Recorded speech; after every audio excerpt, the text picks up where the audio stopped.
Welcome to this video. Today, I'll show you how I built a smart AI app using a fine-tuned BERT model combined with Retrieval-Augmented Generation.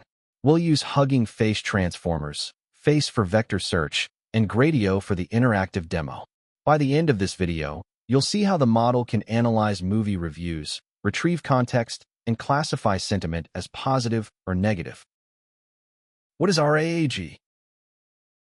RAG stands for Retrieval-Augmented Generation. It works by first searching for relevant documents from a database, then generating answers using the retrieved context. This ensures the answers are accurate, context-aware, and informative. Here is the structure of the project folder.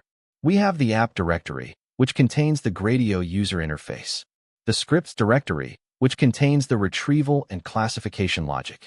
The outputs folder stores the fine-tuned BERT model checkpoints. And finally, the vector store folder, which contains the face index and the IMDb texts. All dependencies are listed in the requirements file. Let's see the app in action. I will start the Gradio app by running python-m app.gradio_app.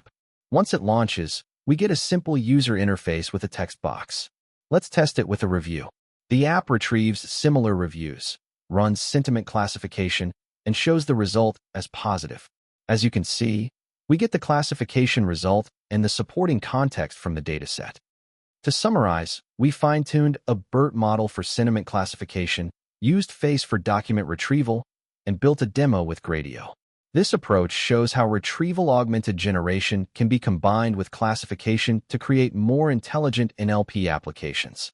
You can find the full source code on my GitHub repository, linked in the description below. Thanks for watching. If you found this helpful, don't forget to like the video and subscribe for more AI and machine learning tutorials.